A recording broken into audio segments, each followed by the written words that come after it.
I wonder what hope you have in the context of the prevailing mood of misogyny that exists. And I think I'm asking about that specifically because it's the normalcy of it, the normalizing of it has been set clearly by the way in which President Trump speaks on a daily basis. And one of the things that you say in The Monarchy of Fear is the surprising thing is that you can understand that appealing to his base, about which we know a great deal now, but the widespread embracing of normalizing that kind of language. And that feels as though it's harder to find hope in that.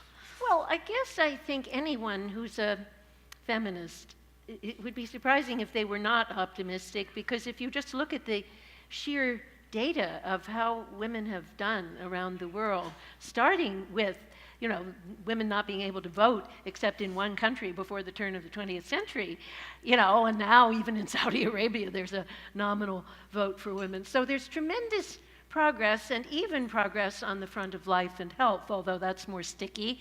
But in tertiary education especially, everywhere in the world, women are now actually outperforming men. And it's not just in Europe and North America, but in all the Arab states, women outnumber men as university students on the basis of competitive examinations. So look, I think there's great progress, but there's several things. So the two practical issues that I've been most concerned with in my career have been the equality of women and the equality of gays and lesbians. And that latter one has shot ahead.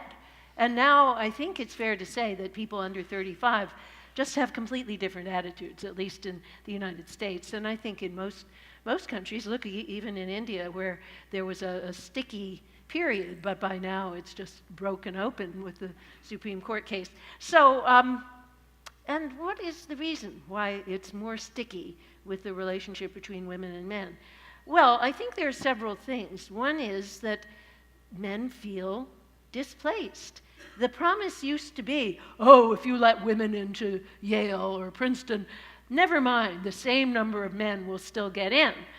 And of course that was a lie. It couldn't possibly sustain itself for more than a few years.